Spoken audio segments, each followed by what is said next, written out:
मेरी दीदी की शादी को 3 साल हो गए थे। अब जाकर मेरी दीदी गर्भवती हुई थी। उनका 8वां महीना चल रहा था। दीदी ने अपनी देख रेख के लिए मुझे बुलाया था। मैं दीदी से करीब 4 साल छोटी हूँ। आकाश जीजाजी बहुत स्मार्ट और हैंडसम जीजाजी है और बहुत मजाकिया अंदाज में मुझसे बातें करते हैं। मैं दीदी के ससुराल इससे पहले 2 बार जा चुकी हूँ। दीदी ने अपने ससुराल से कल ही मम्मी पापा को फ़ोन करके बोला, मम्मी रेखा को अभी हमारे पास ही रहने भेज दो, मैं कल इनको भेज दूंगी। रेखा इन्हीं के साथ यहाँ पर आ जाएगी और जब तक सब कुछ अच्छे से हो जाए तब तक वह हमारे साथ ही रहेगी। तो मम्मी ने फ़ौरन हाँ कर दी और मम्मी ने बोला कि अपना ध्यान रखना। दीदी कल शाम होते ही आकाश जीजू जब ऑफिस से घर आए तभी उन्होंने मुझे लेने भेज दिया। करीब रात हो गई हमारे घर से निकलते निकलते और बीच रास्ते में मैं जीजू के साथ आगे वाली सीट पर ही बैठी थी। मैं पीछे वाले सीट पर बैठने जा रही थी कि जीजू ने कहा, आगे की सीट खाली है तो तुम पीछे क्यों बैठ रही हो। आकाश जीजू के पैसा कहने पर मैं उनके सामने वाली सीट पर आकर बैठ गई।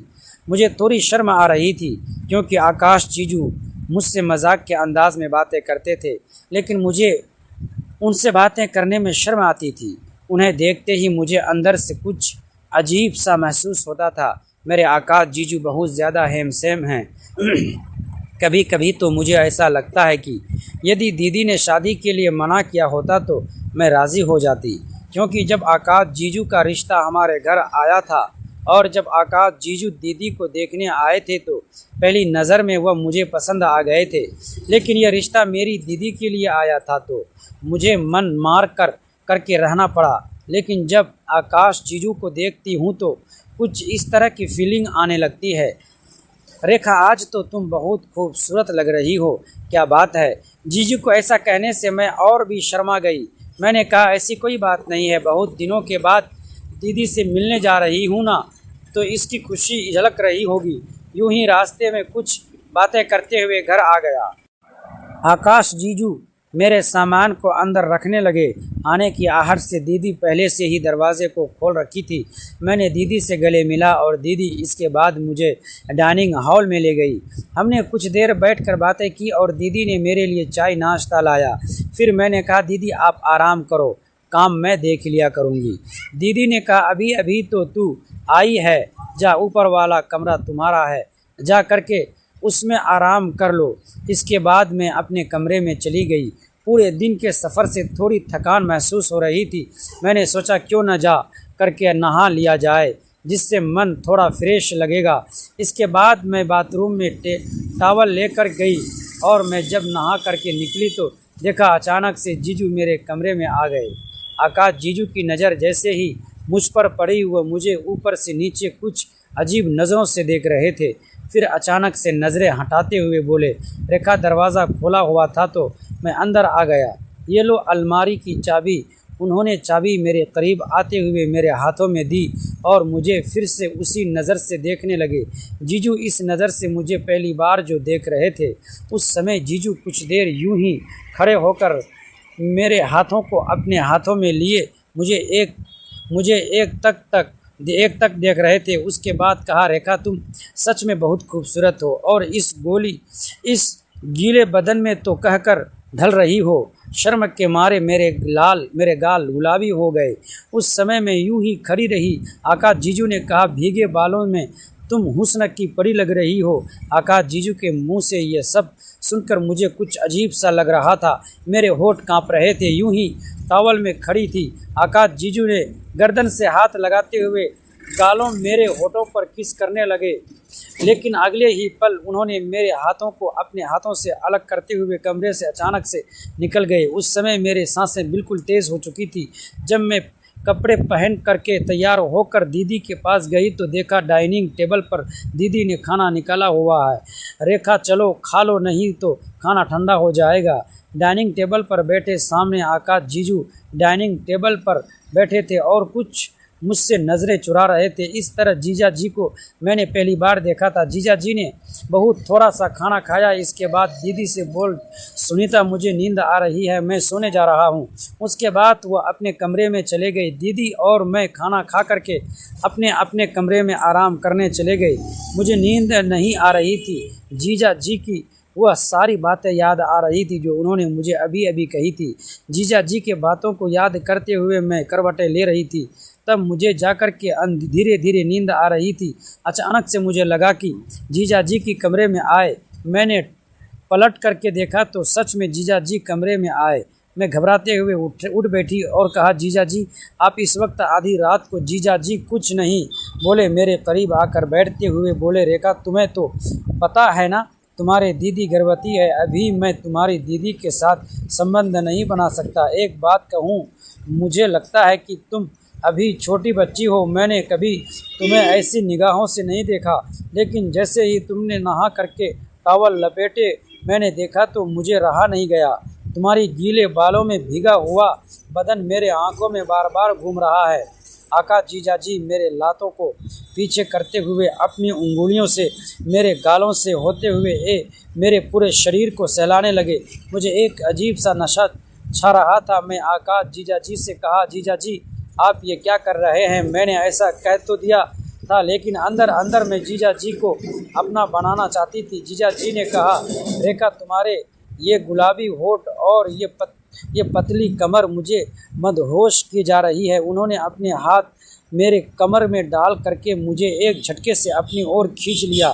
मेरे होठों को चूमने लगे। मैं उसके उस वक्त नहीं थी। पहली बार उन्होंने नीचे से धीरे धीरे करके मेरे नाइटी पर कर दिए। मेरे अंदर भी नशा छाने लगा था। मैंने जीजा जी को उसके बाद नहीं रोका। आकाश जीजा जी खुशबू मेरे पूरे शरीर में फैल चुकी थी और अब हम दोनों ही थक चुके थे।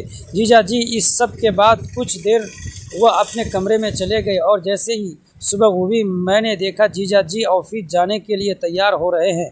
मैं झटपट किचन में जाकर उनके लिए टिफ़िन बनाए। दीदी किचन में आकर चाय बनाने लग गई थी। मैंने दीदी से कहा, दीदी मुझे उठने में लेट हो गई, शरीर में थकावट लग रही थी जिसके कारण मेरी नींद नहीं खुली। दीदी ने मुस्कुराते हुए कहा, कोई बात नहीं, जाकर पहले बैठकर आराम से चाय पी ले।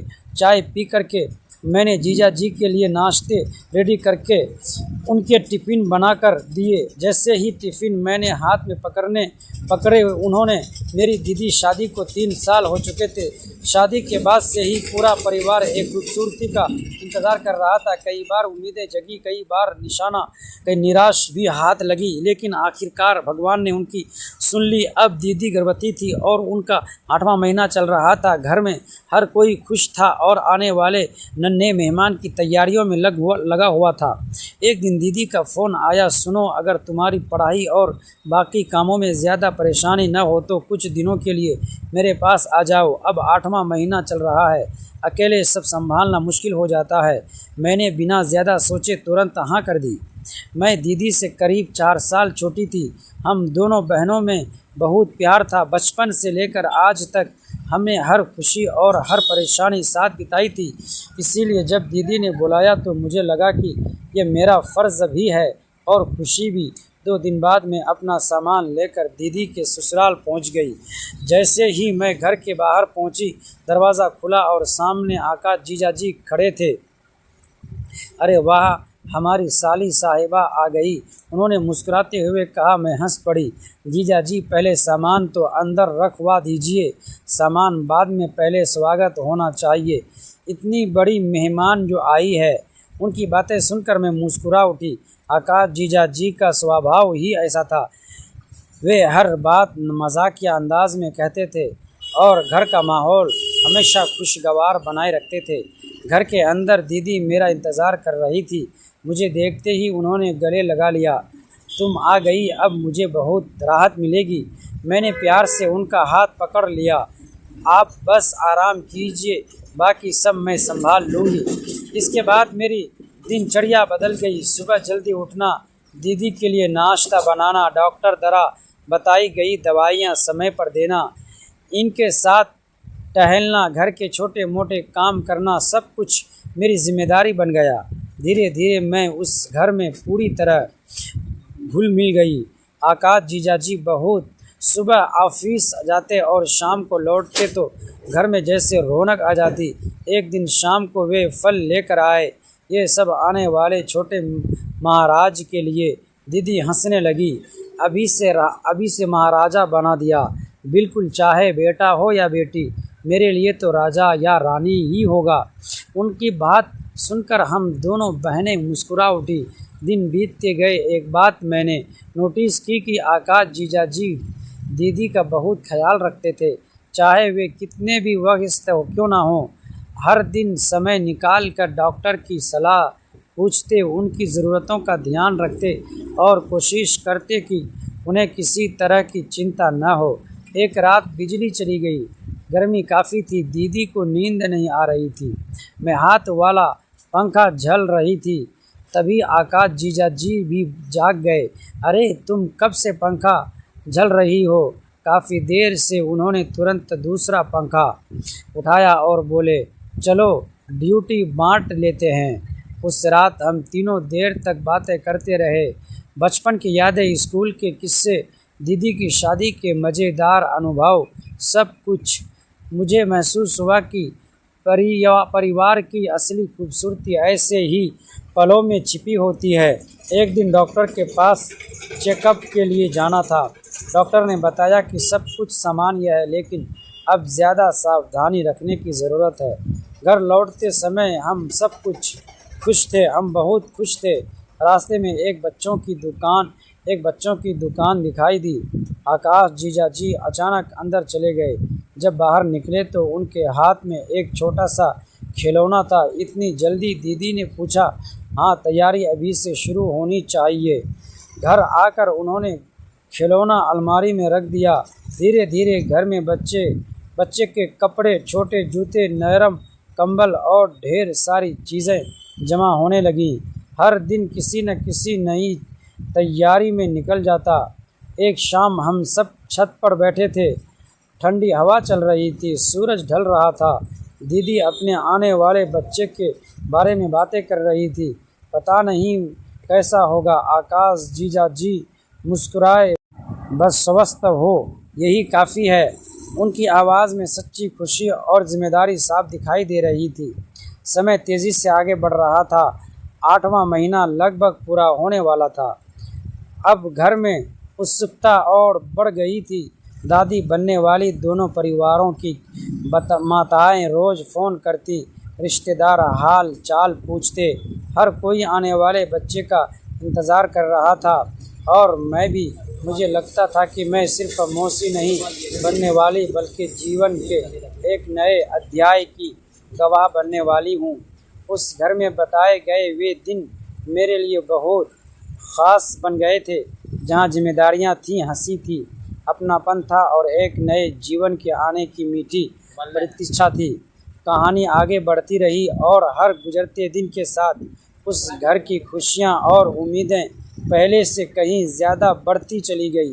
दोस्तों, ऐसे ही कहानी सुनने के लिए प्लीज़ हमारे चैनल को सब्सक्राइब ज़रूर कीजिएगा।